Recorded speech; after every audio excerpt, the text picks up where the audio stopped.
நிலம், நீர், நெருப்பு, காற்று, ஆகாயம். இந்த பஞ்சபூத விருட்சத்தை பற்றி ஏற்கனவே பேசியிருக்கிறேன். இருந்தாலும் இப்போ உங்களுக்கு சொல்கிறேன்.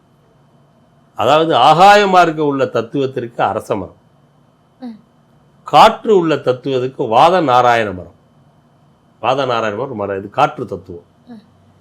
மன்னி மரம் வந்து அக்னி தத்துவம். நீர் வந்து நெல்லி மரம், பெருநெல்லிக்காய் இருக்குல்ல, நெல்லி மரம் வந்து நீர் தத்துவம். ஆலமரம் மண் தத்துவம். இது பஞ்சபூத மரம். பஞ்சபூத ஸ்தலங்கள் கேள்விப்பட்டிருக்கோம், பஞ்சபூதங்கள் கேள்விப்பட்டிருக்கோம். அதில் மரங்கள் பஞ்சபூத விருட்சம்னு இதுக்கு பேர். இப்போ இந்த பஞ்சபூத விருட்சத்தை நீங்கள் வச்சிங்க அப்படின்னா ஒன்றும் இல்லைம்மா, எக்ஸாம்பிள் உங்களுக்கு வந்து வியாபார வணிகம் நல்லபடியாக இருக்குன்னா வாதநாராயண மரத்தில் தான் நீங்கள் பொட்டி செஞ்சு வச்சுருக்கணும். காற்று ஸ்பீடாக போகும்.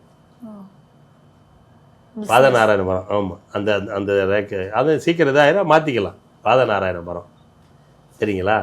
உங்களுக்கு இடம், பூமி, வீடு, வாசல், மண் சம்மந்தப்பட்டதெல்லாம் நடக்கணும் அப்படின்னா ஆலமரத்தில் தான்.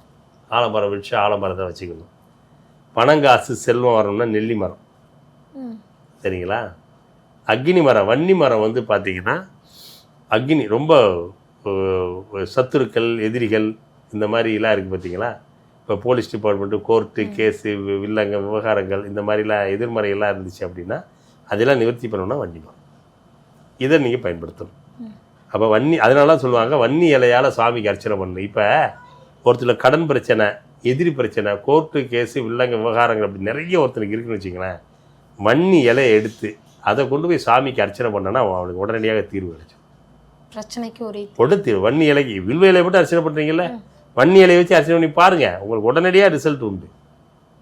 அது மாதிரி வீடு வாசல் மண்மனை யோகம் வேணும் அப்படின்னா ஆலமர இலையை எடுத்து ஆலை இலையை கட்டி நீங்கள் விநாயகருக்கு போடலாம், எந்த தெய்வத்துக்கு போடலாம். அதுவும் அங்காரனுக்கு போட்டால் ரொம்ப விசேஷம். ஏன்னா ஆலை இலையில் நீ தீபம் போட்டாலும் பூமி சம்மந்தப்பட்டது உடனே தீர்வாகும், வீடு வாசல் மண்மனை கிடைக்கும்.